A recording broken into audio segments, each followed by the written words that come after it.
जिससे कई बार इंसान और हाथियों के बीच में द्वंद्व हो जाता है। इस द्वंद्व को रोकने के लिए मुख्यमंत्री के निर्देश पर मानव ट्रैकरों की नियुक्ति की गई है। काला हाथी विचरण कर रहा है, कृपया जंगल की ओर ना जाए, मवेशी चराने या वन की ओर ना जाए।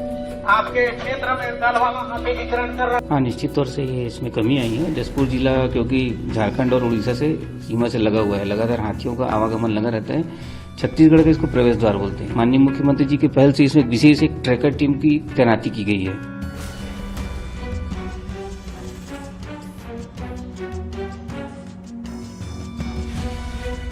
छत्तीसगढ़ के मुख्यमंत्री विष्णुदेव साय के द्वारा हाथियों को और इंसानों को दोनों के बीच में चल रहे द्वंद्व से निपटने के लिए मानव हाथी ट्रैकरों की एक टीम गठित करके नियुक्ति की गई थी। अब वो कारगर साबित हो रहा है। नमस्कार, मैं हूं गौरव तिवारी, आप मेरे साथ देख रहे हैं सीजी भास्कर न्यूज। जसपुर का जो इलाका है वो उड़ीसा झारखंड के जंगलों से घिरा हुआ है, जिसके कारण कई राज्यों के हाथी जसपुर छत्तीसगढ़ आकर विचरण करते हैं, जिससे कई बार इंसान और हाथियों के बीच में द्वंद्व हो जाता है। इस द्वंद्व को रोकने के लिए मुख्यमंत्री के निर्देश पर मानव ट्रैकरों की नियुक्ति की गई है। अब ये मानव ट्रैकर जो है घर घर जाकर लोगों को आगाह करते हैं कि जंगलों में हाथी इस समय विचरण कर रहा है, आप घर से ना निकले, आप अपने मवेशियों को ना चराने जाए, जिससे दोनों के बीच आपसी तालमेल बन जाता है और आपस में द्वंद्व रुक जाता है। मानव ट्रैकरों के इस पहल से हाथी और इंसान के बीच में होने वाला द्वंद्व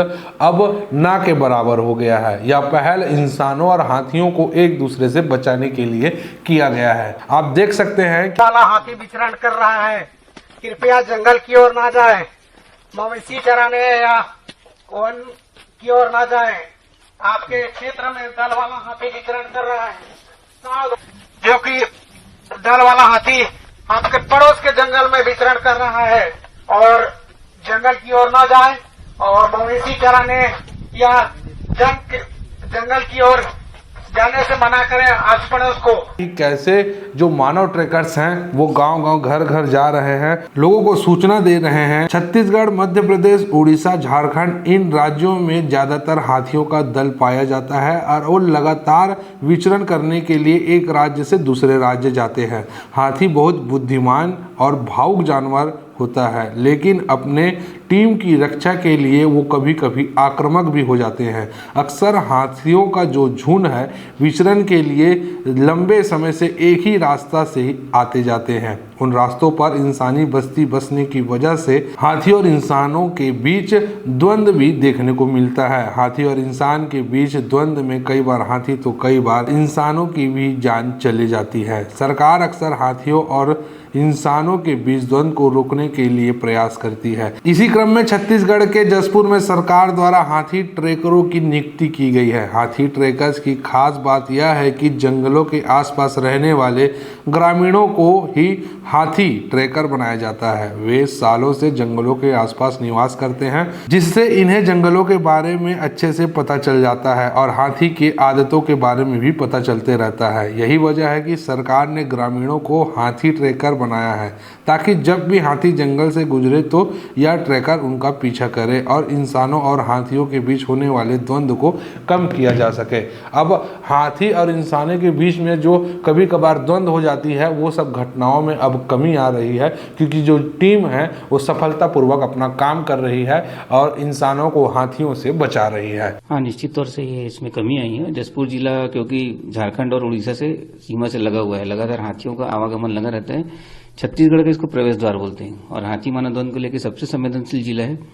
और इस क्रम में हमारे माननीय मुख्यमंत्री जी के पहल से और उनके निर्देशानुसार विगत 10 महीने से इसमें लगातार जन जागरूकता की जा रही है और अभी माननीय मुख्यमंत्री जी के पहल से इसमें विशेष एक ट्रैकर टीम की तैनाती की गई है, जिनका बजट भी हमको प्राप्त हुआ है अभी। और इसमें रैपिड रिस्पॉन्स टीम के लिए भी हमको शासन से भी पैसा प्राप्त हुआ है और इसमें बिल्कुल पूरे डिपार्टमेंट को हाईलाइट में रखा गया और सारे वन अमला, ट्रैकर्स टीम और रैपिड रिस्पॉन्स टीम और मित्र दल, इन सबकी निजी अमला की मेहनत से इसमें लगातार हाथी मानव द्वंद्व में हाथियों की भी हानि रुकी है और जनहानि में भी बहुत कमी आई है। ये एक बहुत ही नवीन पहल हुई है। अभी पिछले 8 महीने से 10 महीने से एक बहुत ही अच्छा एक प्रयास किया गया है और इसमें लगातार सतत रूप से इनकी प्रशिक्षण की व्यवस्था की गई है और ये प्रशिक्षित होने के पश्चात मुझे ऐसा लगता है कि साल 1.5 साल में जनहानि नाम की चीज को इतिहास के पन्नों में ही रहेगी। और हाथी को भी पूर्ण रूप से सुरक्षित किया गया है। पिछले 2 साल में इस जिले में हाथी की कोई भी जनहानि नहीं हुई है।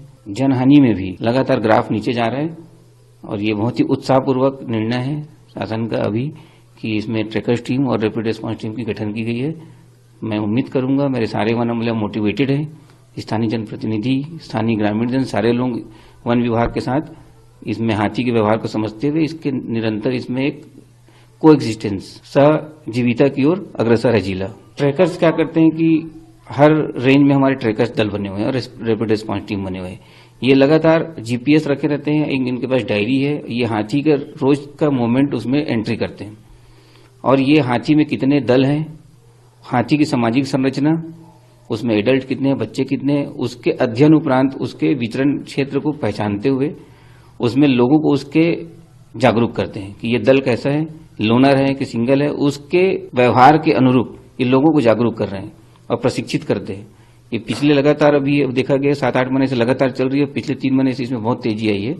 लोग अब इस हाथी के ग्रुप को देखते हुए या उसके लोनर को देखते हुए इसके व्यवहार के स्वरूप अपनी एक पर्याप्त दूरी बनाया गया है और हाथी के व्यवहार से संबंधित शिक्षा का प्रसार ट्रैकर के माध्यम से और नीचे के वन अमला के माध्यम से और हमारे यहाँ के स्थानीय हाथी मित्र दल के माध्यम से लगातार हुआ है और इसका सकारात्मक परिणाम आना चालू हो गया है। तो छत्तीसगढ़ का जो जंगल है महाराष्ट्र, झारखंड और उड़ीसा के बॉर्डरों से लगे होने के कारण काफी घना है और वहाँ के जो वन पशु है वो छत्तीसगढ़ में आकर विचरण करते हैं। वन पशुओं में हाथी जो है सबसे बड़ा जीव माना जाता है और कई बार हाथी और इंसान का आमना सामने हो जाता है, जिसके कारण से कई बार इंसान की जान चली जाती है तो कई बार हाथियों की जान चली जाती है। दोनों को सुरक्षित रखने के लिए ये पहल है काफी कारगर साबित हो रही है। सीजी भास्कर न्यूज के लिए मैं हूं गौरव तिवारी।